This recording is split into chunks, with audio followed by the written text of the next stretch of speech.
انسان کے اندر ڈگنیٹی ہونی چاہیے، خودداری ہونی چاہیے. یعنی یہ نہیں کوئی بھی بات آئے تو آپ کسی کے سامنے آپ ہاتھ پھیلا دیں اور مانگ رہے ہیں، سوال کر رہے ہیں. یہ بتائیں کہ انسان میں خودداری کیسے آئے گی؟ اگر بھکاریوں کے اندر خودداری آ جائے تو میرا نہیں خیال کہ بھکاری بھکاری رہے. توکل کرے اللہ تعالی. واہ واہ واہ. قناعت. امام غزالی رحمۃ اللہ تعالی علیہ فرماتے ہیں کہ اللہ تبارک و تعالیٰ کے یہ آداب میں سے لوگوں کے پاس جو ہے نا اس سے وہ مایوس ہو جائے. اللہ بس اس کو جو بھی چاہیے اپنے رب عز و جل سے چاہیے. سبحان اللہ. وہ اس پر نظر نہ کرے لوگوں کے مال کی طرف. وہ جو مجھے دے گا میرا رب دے گا. جب بندہ یہ ذہن بنا لے گا تو خودداری وغیرہ سب معاملات حل ہیں. واہ واہ واہ. سبحان اللہ. مگر چونکہ بندہ دنیاوی معاملے میں اپنے سے اوپر والے کو دیکھتا ہے مالی طور پہ کہ میرے پاس اگر سائیکل ہے تو فلاں کے پاس موٹر سائیکل ہے.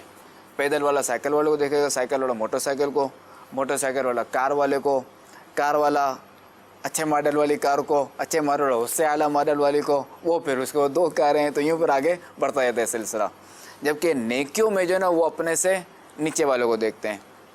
جیسے کسی کو بولنے کہ یار آپ یہ کام کریں، کرنا چاہیے آپ کو، ثواب کا کام ہے. بھائی فلاں بھی تو نہیں کرتا نا. مثالیں دی جاتی ہیں، فلاں بھی تو نہیں کرتا نا، فلاں بھی تو نماز نہیں پڑھتا، تو فلاں نے بھی یہ کام نہیں کیا. تو حالانکہ ہونا کیا چاہیے کہ نیکیوں میں ہم اپنے سے اوپر والے کو دیکھیں تو نیکیوں میں ہماری ترقی ہو. اور مالی طور پہ دنیاوی معاملات میں اگر ہم اپنے سے نیچے والے کو دیکھیں گے تو ہمارے مسائل خود حل ہو جائیں گے. سبحان اللہ.